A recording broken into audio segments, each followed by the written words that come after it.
always been around the sea, but I've never really had any encounters with dolphins before. I would never have thought a dolphin could completely change my life.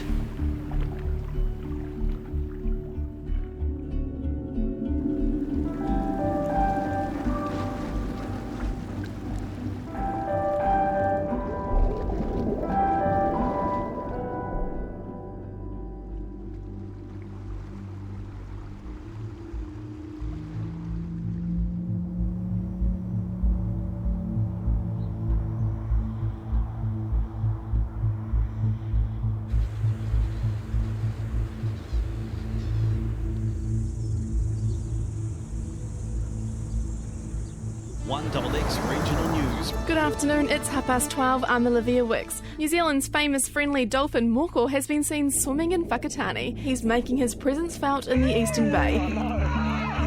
I had been doing some relief teaching here in Whakatane at one of the local schools. And then Moko arrived. And that was it. He changed everything that I had planned. Here I was, 35, swimming with a dolphin for the first time. The next day I wanted to go and see him and find out where he was, and the day after that, and the day after that.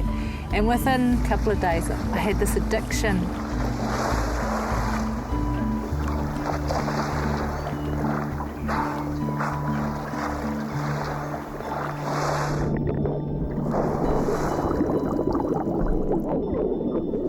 For 2.5 years having him in mahi, I can absolutely understand fully how people became so attached to him and how much they must miss him.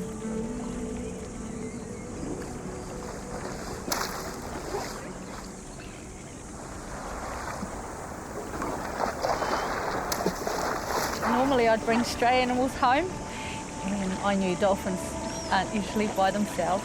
I really felt for him. I felt he was doing something that dolphins shouldn't be doing.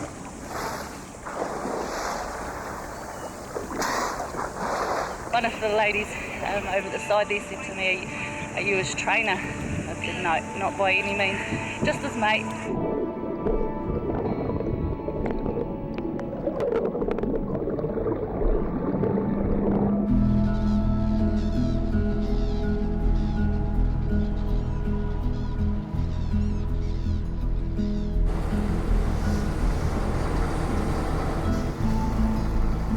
Everybody's talking about a dolphin, and I actually thought they were a little bit bananas because I hadn't seen it. And then all of a sudden, there he was one day. He took a real liking to my boat, and he'd spent hours with me working. And he spent half his time watching the scoop at the back, and the other half of the time he'd spend at the stabiliser, just bumping it, nudging it, rubbing it. He'd follow me back into the river, and when I tied the boat up, there'd be people here waiting. I'm a fairly quiet sort of fella, and I like to keep a fairly low profile, so things changed dramatically, I might say, when Moko turned up. Holy crap! He just ate a kahawai. Kirsty was here most days. He seemed to be everywhere the dolphin was. And that's how I met Grant also. He'd be here most days doing the same thing, waiting to get in the water. I heard these real friendly sort of dolphins. I wanted to get closer and closer to them.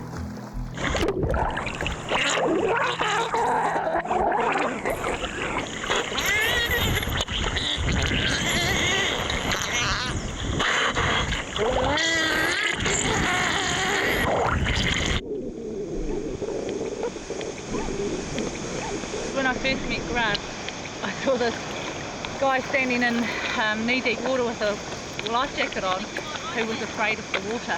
I'm just blowing bubbles to try to attract them back this way.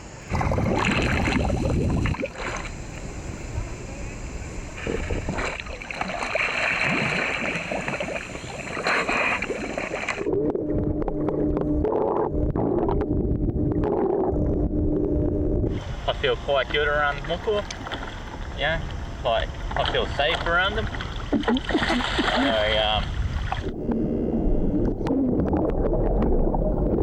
Whenever I don't work, it's always, see you later, Mum and Dad, and just going down to see Moko.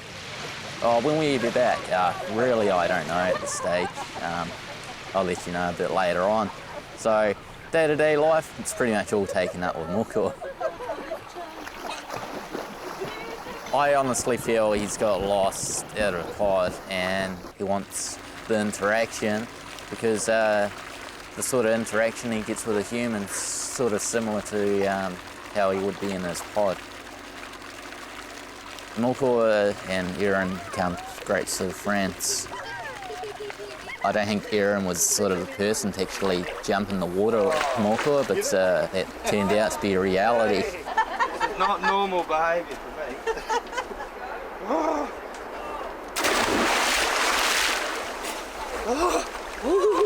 Hey, mate. Hey, big you mad at me? Hey, big fella. Never had a job on land or anything, so always been on the water and seen thousands of dolphins and always been fascinated by them. Always liked them. Never seen anything like this. He's incredible.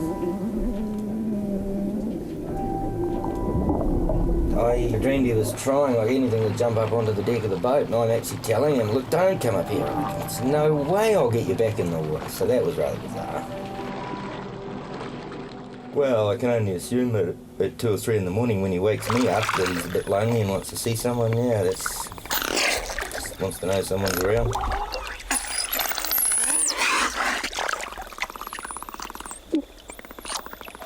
A few times when I've been swimming with him, I have looked at him and looked into his eyes, and sometimes I have seen that real sad look. So I have thought he's quite lonely and watched him looking for the company of people. I think about him sometimes at night, wondering how he is and what he's doing. I've managed to spend a night with him, which was just absolutely amazing. Hello, darling. Hi, baby. From 10 o'clock at night right through till 6 o'clock the following morning, I didn't really sleep at all, just listening to him, just to hear him, his little sound. He's just magic at night time. When he's flicking in the water, all the water's just like, it's like glowworms. Swimming around the boat and fishing, and he caught 3 kahawai during the night, brought them back and showed me that he caught his dinner. It was amazing.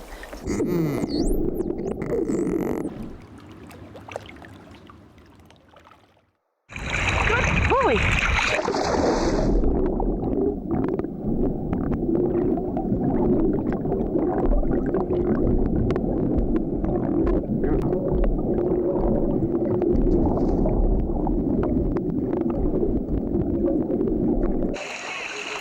A lot of people that come along and ask, you know, does he recognise you? Do you think he knows you? And I honestly believe he does. I probably do a few things the same all the time when I go into the water with him, and I make silly little dolphin noises. Well, I think they're dolphin noises. And I believe that he knows, he recognises those sounds. His communication level is just amazing, and for us silly little humans that try and make sense of it, I'm sure it just humours him.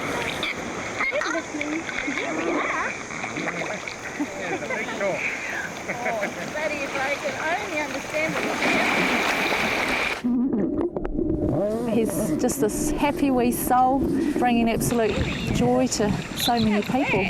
Now, he's become a blessing to us, and what can we do to look out for him?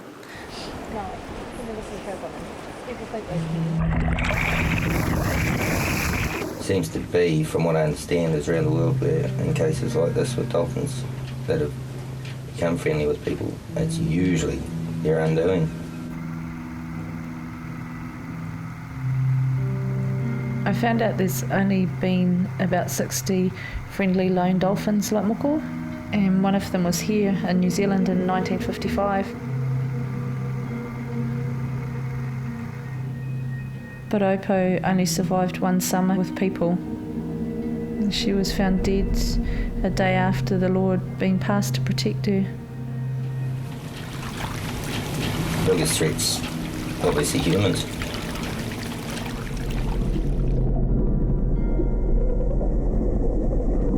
Simple things that people don't think about, it, like your propellers on motors. Also the nets in the water, 2 cases, different cases. Moko got caught in nets. He was going to eat food out of the net. Oh, he wants to eat the fish.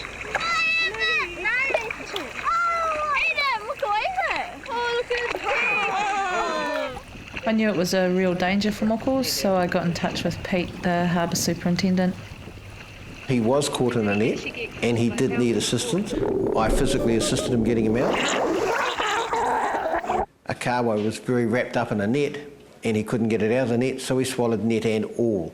I had to actually put my hand physically into his mouth and turn the carway and pull it out, because the last thing I want is for that fantastic mammal to be hurt in my waterways. I don't want him to be hurt full stop, but definitely not in my waterways.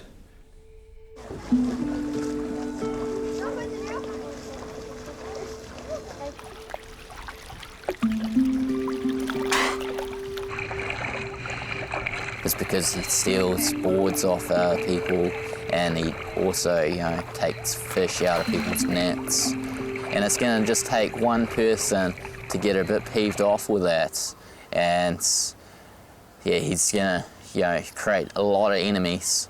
There's going to be a time when something's going to go seriously wrong. Sadly, you'll upset a fisherman or some sort of water people and disrupt someone's way of life to a point where they get frustrated and maybe harm them, yeah. Boats aren't a threat to him, I'm sure. He's too quick in the water, he knows what's going on. Boats are predictable, people aren't. There were people that just didn't like him and they didn't want him around. There was a fisherman who made a comment on Facebook that he wanted to kill him because he kept eating his fish. That was a threat for Moko, and also a threat for myself, because they associated me to him. We're checking the net just because of Moko plays in this area. Oh, it's not really my fault if he gets caught in the net. Well, no, it's not your fault. So I make a living, so what happens if he gets caught on my net? He's going to drag my net up. Yeah, I will. I'll be lifting him out with it.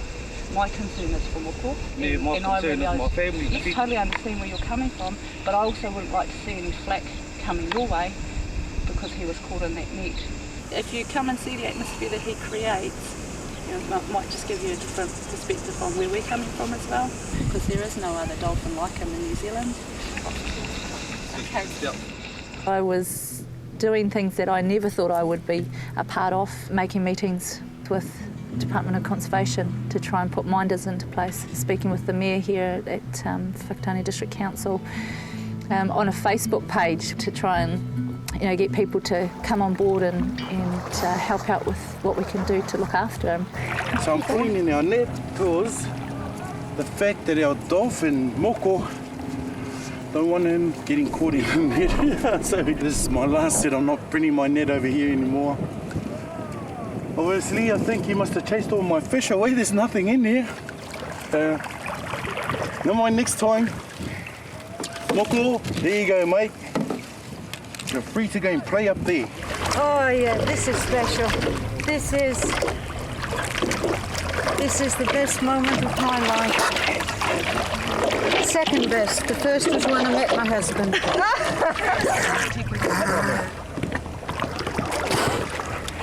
We tolerate, when we're training and he comes around and he pushes our waka, he tries to steer it. His carryings on with the waka and that, somebody says, oh, well, it might cost you $1,000. But look at the big picture. It's really worth it. If he bumps our waka once in a while or disrupts our training, so be it. And hopefully he'll go out to sea and bring a whole family in the back. It'll be great. It'll be awesome for this community, right? Yeah. So I set up the Facebook page because I had such difficulty tracking him down. The Facebook page just took off, just rocketed. I've just checked Facebook to see that, where Moko is, and he's up the river underneath the bridge, so I'm out of here now. People started updating where Moko was on a Facebook page. That had never happened before, so the crowds just got bigger and bigger.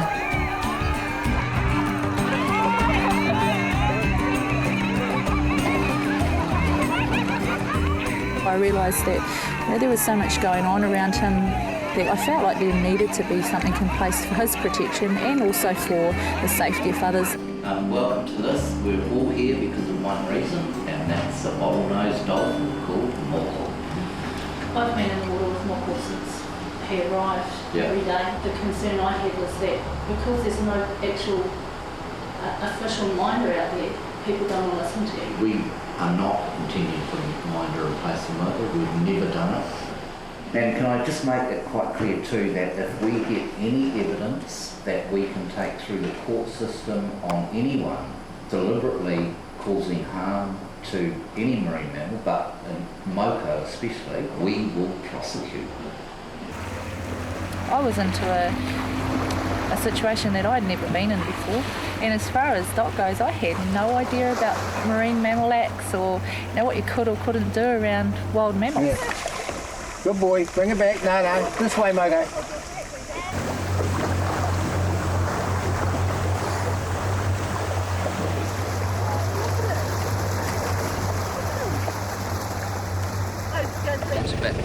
What I was told by the staff at the Visitor Information Centre was that IRB was circling Moko at a reasonable speed.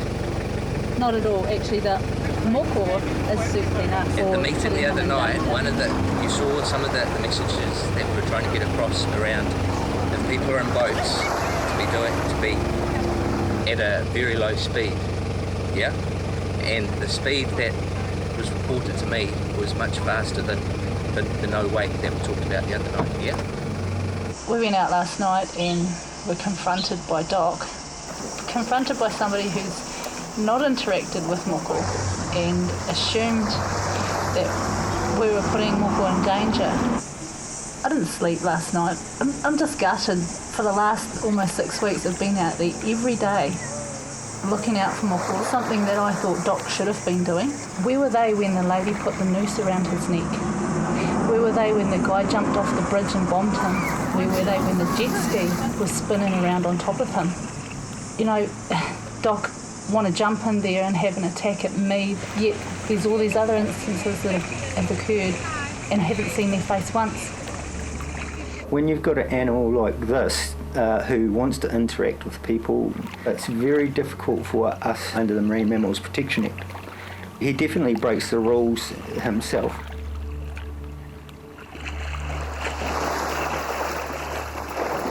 If we were to go to the letter of the law, we would have most probably 30 or 40,000 cases before the judiciary for everyone who's patted Moko.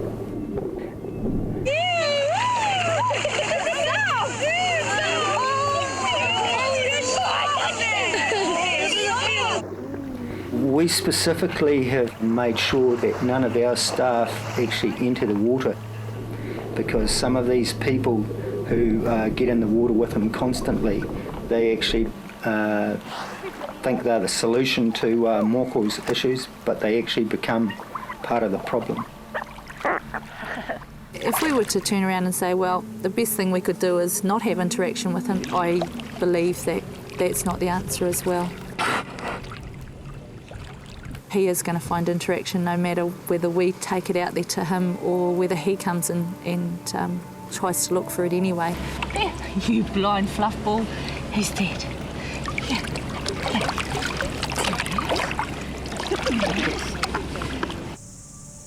Doc weren't going to help me look after Moko, but I thought of someone else that might help. I actually wanted to talk to you about whether the council would look into minders. I guess the thing that might appeal is a group of volunteers who help out in that respect and just try and stop the crazies from doing anything silly. What would you call yourself? Moko's minder, so you are. Oh, cool! That was awesome. You know, when the mayor gave us the hats and t-shirt to become official minders, it kind of gave us an authority that we could speak up and say something. He's resting at the moment. He's actually sleeping at the moment.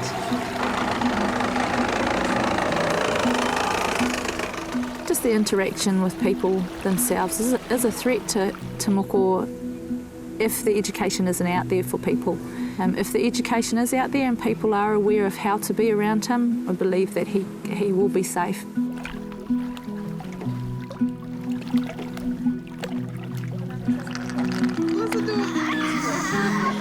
Wakatani was benefiting from, you know, a little dolphin swimming in our waters. Just wanted to keep it simple. Let's just have some people out there that can look after him and guide others. I have stopped people from doing things that I don't think is nice towards Moko. But if someone came out like with a bat, intentionally going to hit Moko, I'd stand in front of him. I'd protect him with my own body if need be. I was speaking up when people were doing things they weren't supposed to be doing. Kirsty just one day said to me, put the hat on and just help out because we don't have enough Moko-minders around. I had a lot of people say, why do we have Moko-minders? And it was nice for me to be able to explain to them why we do it and that we're there to help people and to look after Moko and keep them safe.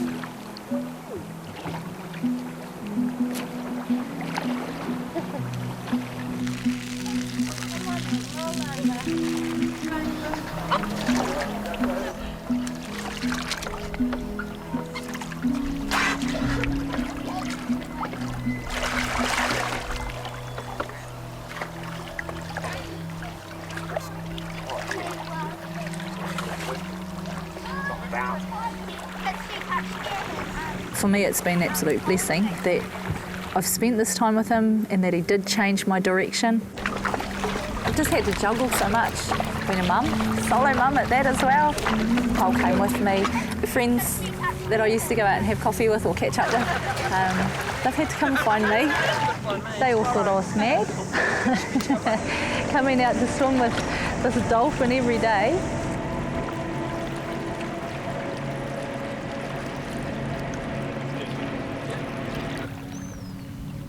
Martin had spent a lot of time with Moko down in Mahia and Gisborne, and he told us quite a lot of what went on down there during that time. Initially when it makes an appearance, everything's rosy, everyone's happy, and then the tensions rise. There's even threats locally that they were going to shoot the dolphin. That was clear. They said the dolphin's just annoying the shit out of people. And then when it did move on, it was probably a good time for it to move on. And I think even when it's in Whakatane, that same thing will happen. But then I knew a few people that were actually in tears when the dolphin left, like they're going through, you know, a legitimate grieving process, missing the dolphin. And I don't think the dolphin was basically swimming out to sea when it headed off from Gisborne with a tear in its little eyes, thinking I'm going to miss the people. I'm not convinced that's the case.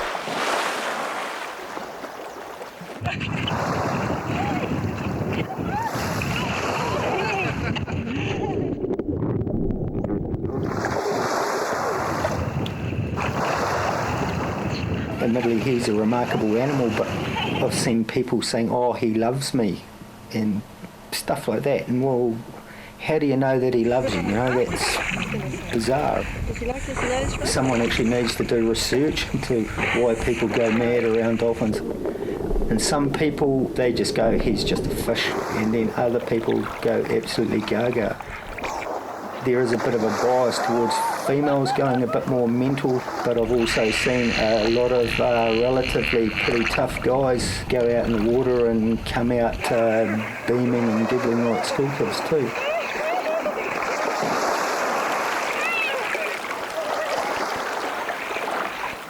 Well, I think he thinks we're all bananas and that's why he's hanging around. He's trying to figure it out. Certainly made work more interesting. Certainly met a lot of people. I think it has changed Aaron's life. Never much private time and all the people in the crowds. I do wake up every day and you know, this Moko is still going to be around. So I sort of make the most time as possible with him.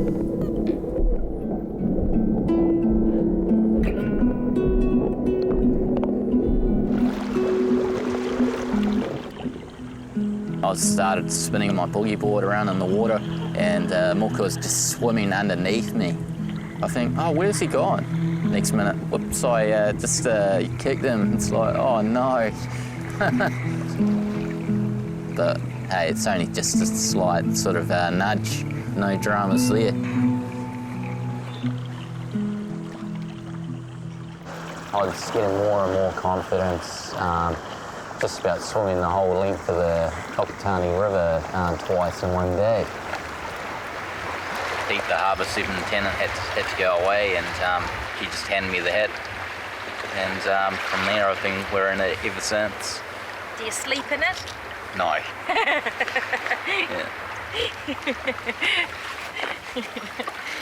Funny. If you look at Moko's minders, they are really doing a phenomenal job. They're doing really well at controlling crowds, but also educating them. Oh, he doesn't. He catches his own. He feeds himself. He catches his own fish. Catches his own. Oh, look at all those teeth. I was very interested in coming and seeing him here in Whakatane to see if there was any change in his behaviour. And yeah, there pretty much has been an escalation of his interactions with people, but he really instigates a lot of it.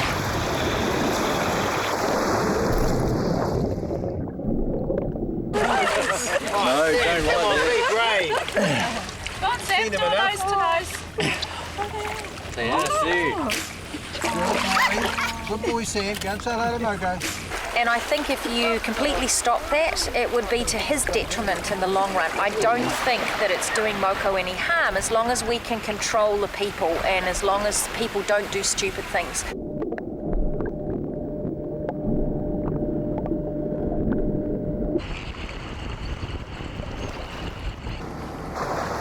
There's been a few issues with people that just haven't sort of been patient. I wanted to get in the water with him while he's been with me while I'm working, but it's been kind of frustrating. But some people tend to treat him like maybe he does belong to the community or people or individuals, but at the end of the day, he's a wild animal. If he chooses to interact with you, then it's on his terms, it's his choice. People get very, very possessive about whales and dolphins in general, and I don't know what it is, but they bring out the best as well as the worst in some people. You folks want to head across to the dolphin? Yeah, $5 a head. Everyone wants to go on the free boat. Yeah, I can see this is not going to last very long at all. This is not funny, you know what she's doing? She's deliberately going backwards and forwards now before we get started. I made official notice that I was going to start operating today at 10 o'clock, and starting at 9:30 they went backwards and forwards and backwards and forwards. I sent her a message saying, as far as I'm concerned, when I'm operating a proper bona fide service, you shouldn't be operating that boat transporting general public. And she's just proving a point saying, you try and stop me. Moko came here free to us, and that's the way he should stay.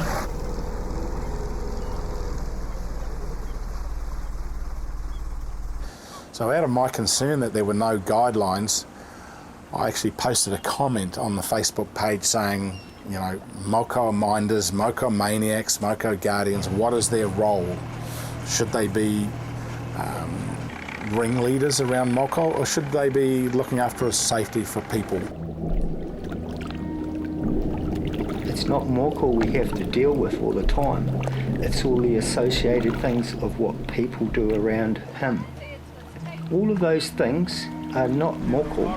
They're all generated by people, and they're all generated by Facebook and things like that, where people have opinions and ideas and thoughts and all that, putting these perceptions on what he's doing and what other people are doing and all this sort of thing. And it started all sorts of infights and childish behaviour in some ways. Complaints coming in about the boat, they need to be dealt with here. There are spats going on between yourself and commercial operators. You're acting in a voluntary capacity on behalf of the council, and so it's a concern to me that there are comments being put on blog sites, there are statements being made in media. It has always been my objective is to stay away from all the hype and media side of it, because I want it all to be about what he's doing for the community. There's been situations that have put a bit of a downer on my day, and all I've wanted to do is just get in the water with Moko.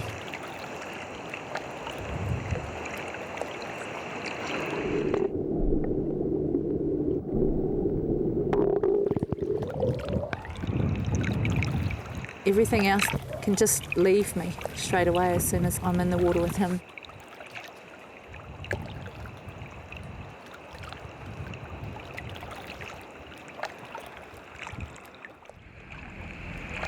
All right, look at this. Remember this? Yeah, you like this one, don't you?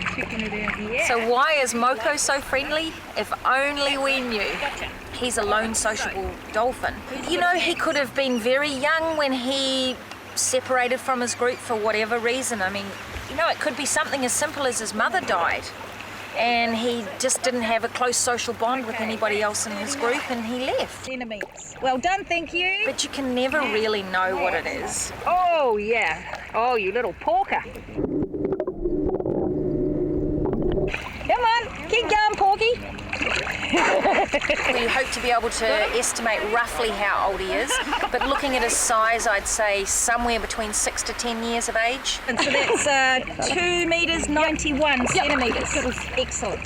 He is capable of inflicting some very, very serious injuries. He's not a small child, he is a wild animal. Gentle.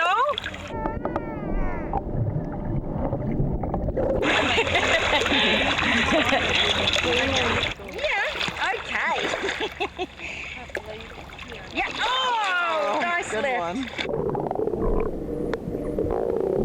People have mostly been just lucky that he hasn't chosen to really to hurt anyone.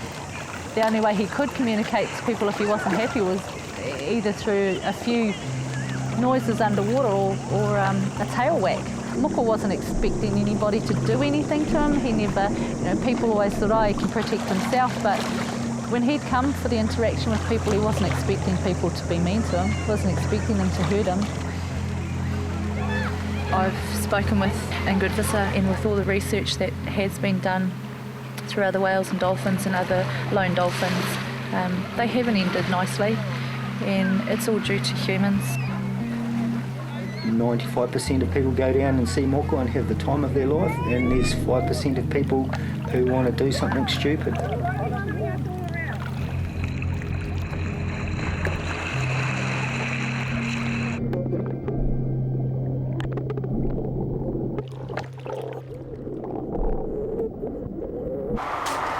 Hey Kirsty, you home? I've got those photos I wanted to show you. Cool. Yeah. It looks like there's at least 4 teeth missing. So 1, 2, 3, 4 on this side. And then we've got 1, 2, 3, 4 on this side as well. And the thing that really concerns me is it looks like there's some sort of a growth or an abscess or I don't know really what it is. So this was what I was writing to the veterinary pathologist about. And I've asked him if he can send the photo on to some other veterinary colleagues of his and ask them what they think we can do. But he definitely wants you to keep an eye on his condition, make sure he's not losing any weight, and that he's eating, so keep an eye on him. And what do you reckon it could have caused it? Well, it's definitely nothing that has been in his mouth and been pulled forward. So it's gone this way or that way. Yeah. I would think something real heavy, maybe chains. Yeah. Poor little bugger, eh?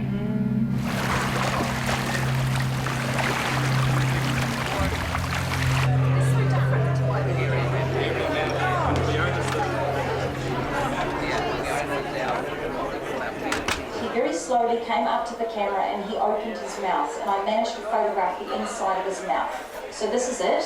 The possibility is that it's either a tooth or a bone tumour, and he could die from that.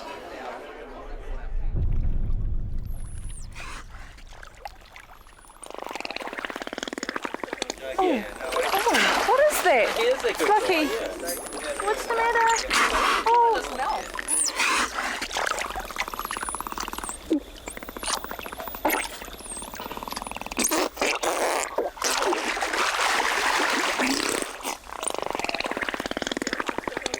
Not right, hey, big fella, what's the matter? Almost like he's having a might be fit fishing. straight towards the... To me, he's been different every day, though. I sometimes, wonder if something's going on. But today he spent quite a bit of time looking like he was lying upside down over the dredge. I've never seen him do that before. He's definitely acting different, eh? Yeah. Hey, big fella. What's the matter?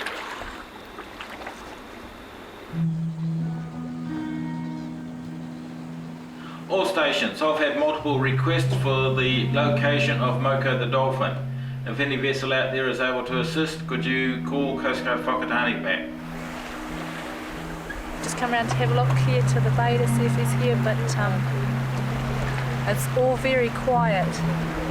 I know how they must feel at Mahia and Gisborne when somebody was saying from Gisborne that they'd spent 2 weeks just checking the waters.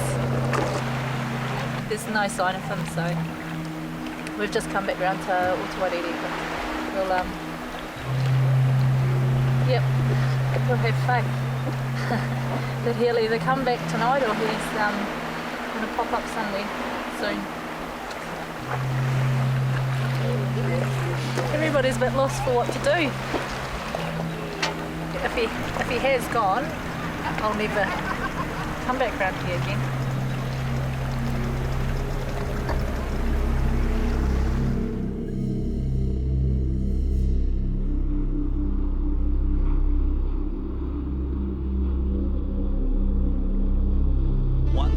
Regional News. The Department of Conservation is investigating the death of the male dolphin washed up on an Eastern Bay beach. It appeared the mammal had what looked like 2 bullet wounds. The report sparked a frantic search to locate Moko and ensure he hadn't been harmed.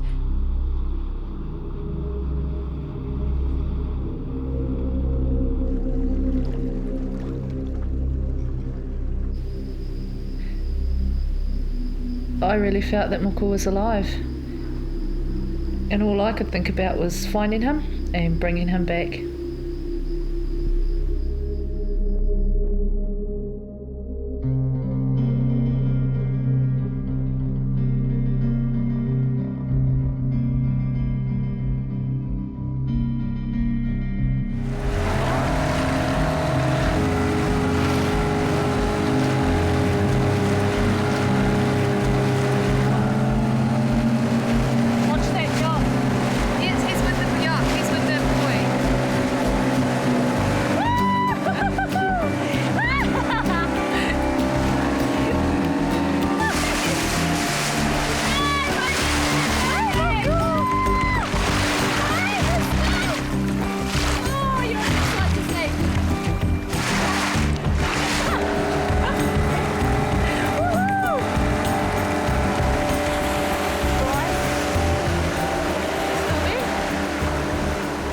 Quite happy to see us, and we were very happy to see him.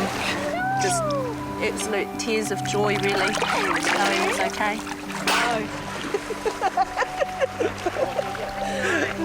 We're very, very happy. Hey, I was lucky. I got to see him. What you doing? I absolutely love and adore this guy. Just being in our waters and being able to interact with him. He's got into my heart.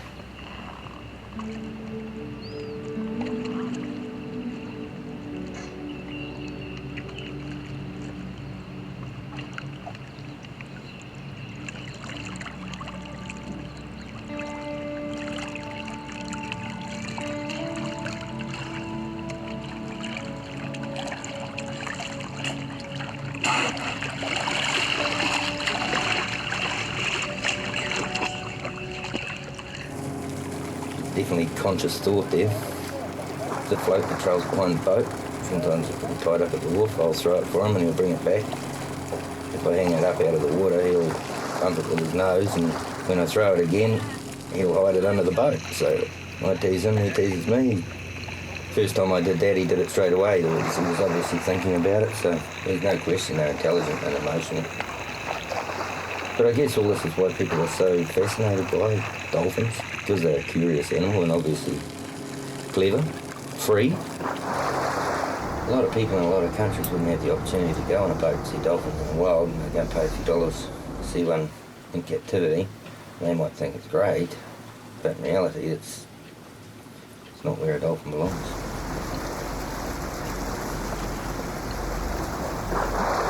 You can't really describe what it is about dolphins that attracts people to them. But I think for most people, once they actually get to meet them, they really realise that these animals are sentient beings. You know, they're self-aware, they have humour and intelligence, and they really are individual personalities. Yeah, he's echolocating on it, huh? Nice. There's certainly something special about them.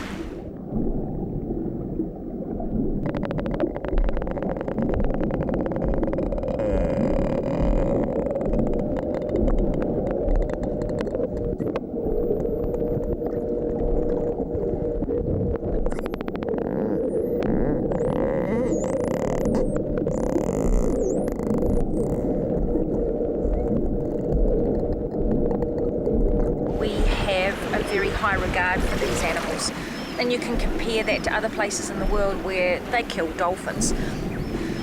I think that it's really nice to see not only New Zealanders but also foreigners coming in and meeting Moko, because it's giving them a new regard for how special these animals are as well, and perhaps they'll go home and put some sort of protection in place in their own countries. I'd heard of a documentary called The Cove where they catch dolphins to sell to places like SeaWorld, and they slaughter the ones that they don't want.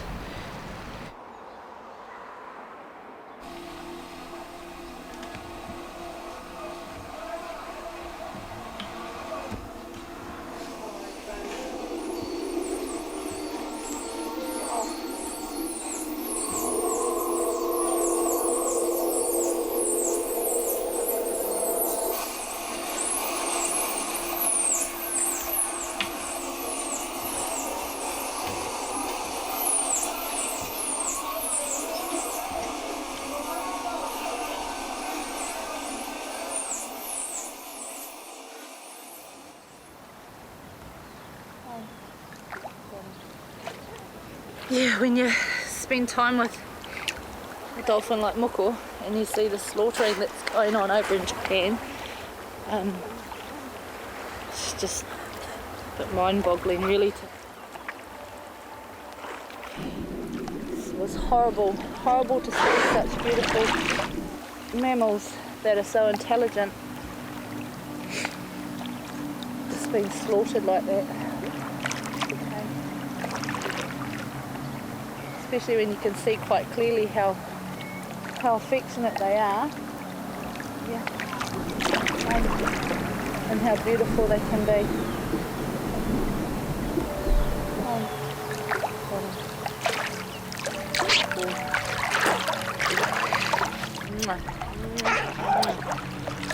I just love you. I just love you. Yeah, I do. He will eventually leave here and swim somewhere else. And I would like to think that we could have something in place for him that will continue to keep him safe while he chooses to interact with people. Minders of Moko the friendly dolphin want a special law passed to protect him. They say he is a national treasure, but Doc says the minders need to keep their distance. Samantha Hayes reports. He's not protected here through Doc at all. And their specific words were, they're hands off, because he breaks all the rules. Kirsty Carrington has rescued Moko several times. Once from someone trying to put a cigarette butt down the dolphin's blowhole. And that itself has potential to kill him. That's something that he could not have saved himself from, protected himself from. She now wants people fined for holding his dorsal fin and riding him, and for people to stay 200 metres away from him while he's sleeping. But Doc says Moko is already protected under the Marine Mammal Act. Anyone who purposefully harms him already faces penalties of up to 6 months imprisonment or fines of up to $250,000. All the way along, Doc have more or less said, well, they have actually come straight out and said they wish he would go away, and they wish he'd go away somewhere else so that they didn't have to deal with him. He might arrive in Tauranga tomorrow and they're all just going to go, oh, what do we do? Moko creates work by being around. The people who hang out around Moko, they create even more work. Whakatani's moko minders may be a thing of the past. The Department of Conservation and the Whakatane District Council have asked the minders to stop their duties, but the minders believe the move will put the dolphins' safety into jeopardy. When it came to letting us know anything that decisions they were making, I'd hear it through the radio. Lost all faith in them whatsoever after that. Didn't trust them, didn't trust what they had to say to me anymore, and felt really ripped off the moko. I had tried to work through with the Department of Conservation and also the council. My realisation was that iwi were the right people to be dealing with because they actually had a connection with dolphins and whales themselves. I first contacted Pauroto when our orca washed up in Whakatane, and he came to give a karakia, which is a ceremony where the spirit is raised to our ancestors. As a representative of the local tribe here, Ngāti Awa, I was really honoured to support Kirsty, being the protector and guardian of Moko, in her journey, also reconnecting back to her origins. I haven't grown up with my culture. I was just this Māori woman with a very Pākehā background. Now I'm looking further into learning my culture and my language, and that's all due to Moko. The first dolphins actually came as guardians of the Kanuataki Timu. They were the principal ancestors of whom Moko descends from. I knew that there would be a time where the whales and the dolphins would speak to us, will communicate to try and reconnect us, bringing nature and humans to speak together as one. Kirsty is open to sense these things. Moko's message really is the fact that through the modern day way in which we live, we've been disconnected from the environment. We've been disconnected from the dolphins, from the whales, from the creatures of the ocean who are our brothers.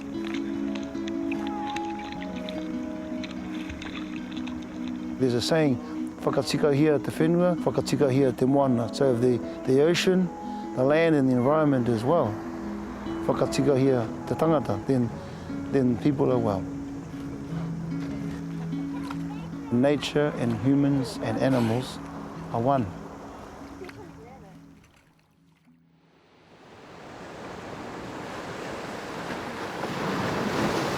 Everyone's second guessing what he's going to do. When the Whakatane River comes in flood, with all those logs and crap coming down it, you know, is that going to be the catalyst for him to move? We ended up with floods here. The river was muddy, it was high, there was just debris all through here. I actually got flooded from my home and nobody had seen him after that. If he does move on, there's a couple of places up the coast that I wouldn't want him to stop at, just simply because I think he's better off in a smaller community where there's less people that might want to hurt him. It's 4 or 5 months now he's been around here. If he decided to move on, then that's by his choice, and we've all just got to accept that.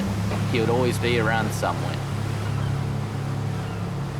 I would really like to see him join his own pod or join a pod and return back to the sea where I honestly believe that he would be a lot safer.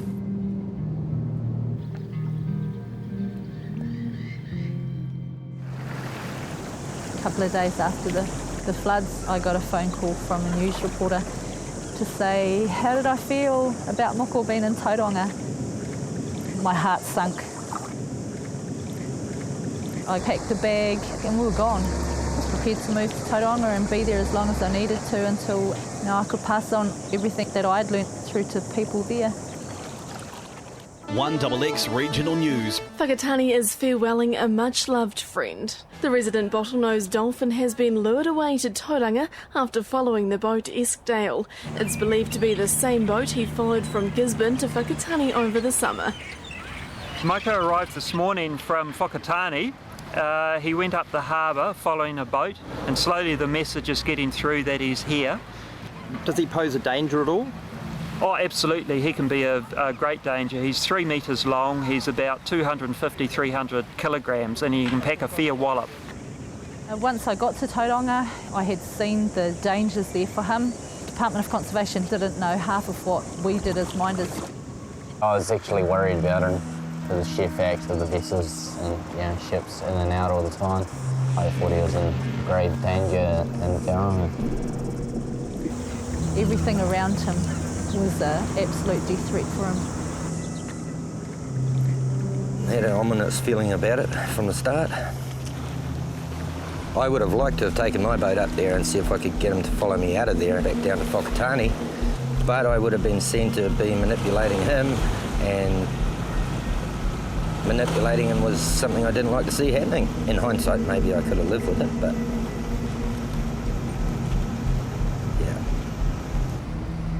Moko was only seen in Tauranga for a couple of days. The weather pattern changed again. There were floods, heavy rains. We hadn't seen Moko for weeks.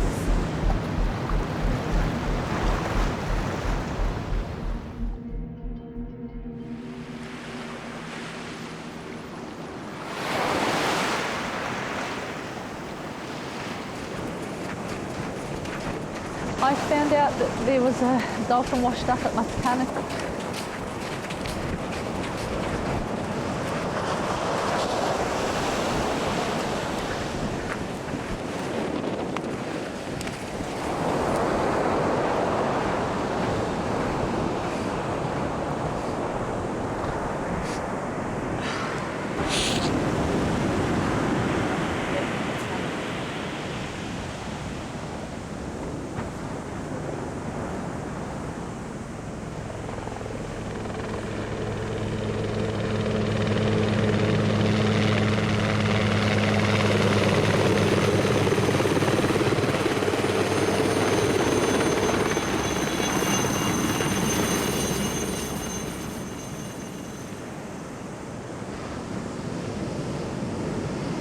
And we're just using the body length, the fact that it's a male, and also the teeth to identify it as probably being of Moko, but we're hoping to get confirmation through the autopsy process and DNA.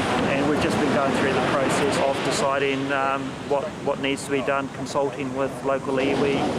What we're going to do now is we're going to put it into cover, fly it back to Maine and put it in cold storage tonight. Have you got anyone here that can cover you? Is it on his body to leave here without being lifted? We've got the approval from Matakana here to do that. Okay. Somebody has to come down here and perform a karakia before you lift his body off this island. We've already consulted with Tauranga and been given the go-ahead to take it away.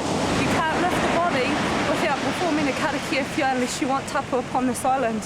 And I'm not letting you lift his body until the karakia is performed over him. Everybody else does it. We did it for the orca and Whakatane. You will do it for Moko. He will not leave this island until somebody is here to perform a karakia over him, John. I'm sorry. Are you from here? Doesn't matter where I'm from. No. Doesn't matter where I'm from. Even no matter where, you know that this body shouldn't be lifted without a karakia.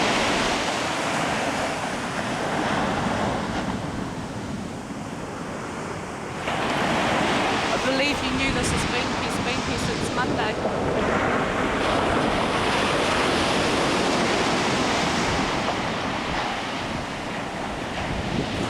He's been an inconvenience to me right from the start.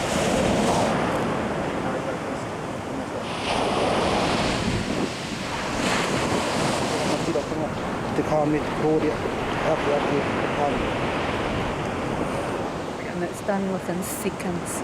That's the significance of him to them.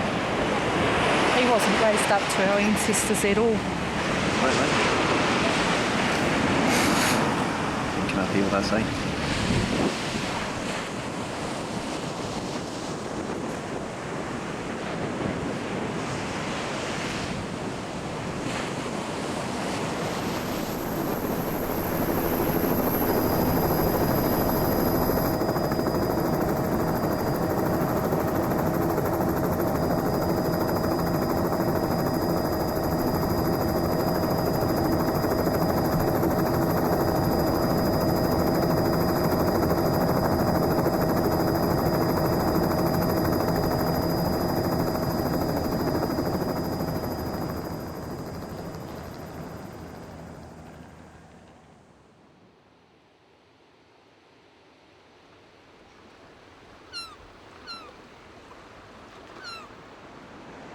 Before the autopsy, I arranged for Pauroto to come and give Moko the karakia that he deserved.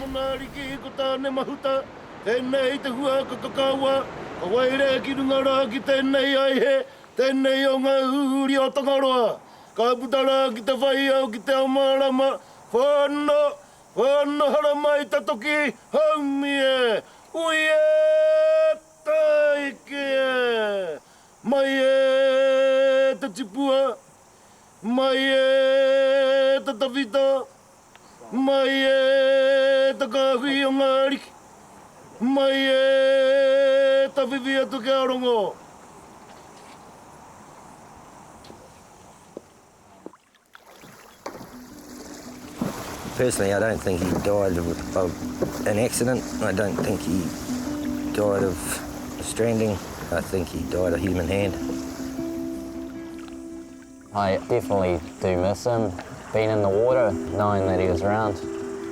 I'd hate to actually speculate on what may have happened, but he's sort of had a bad reputation where the fishermen could have been something to do with that. That decomposed body had no marks on it, and for how many weeks he was missing without any nicks, no bites, nothing. A part of me did think that somebody had done something. When Moko died, that was the most saddest occasion for everyone that had been touched by him. It's the first time I know of that any dolphin has actually had a proper funeral. This dolphin was able to bring us all together. Māori, Pākehā, all cultures came. He was able to bring us together as one people. Everyone loved Moko, and because of that love, he wasn't just a creature, he was part of our family.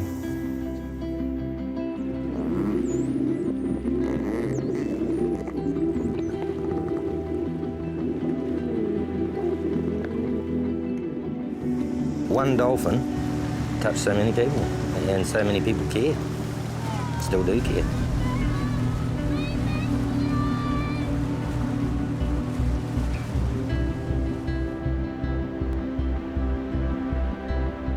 We all agreed to consult the local people of Tauranga because he died there. Matakana Island was the appropriate place for him to rest.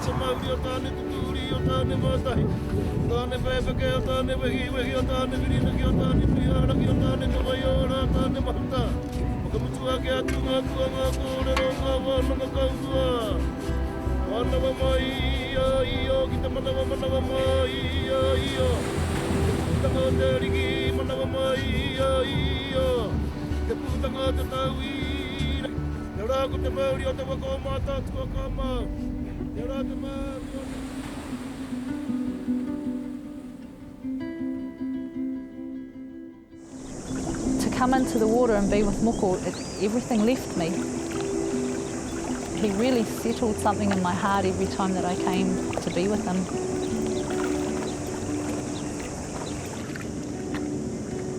Moko led me back to getting to know who I am, my culture, and most importantly for me, who I am as a Māori woman.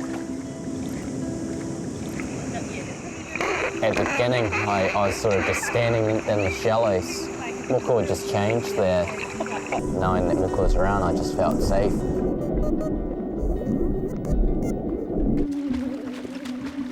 I'd hate to think of how many Ks I was clocking up in the river.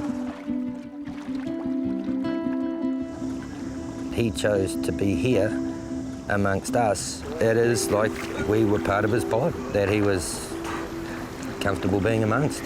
So that is a very special thing.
can hear him.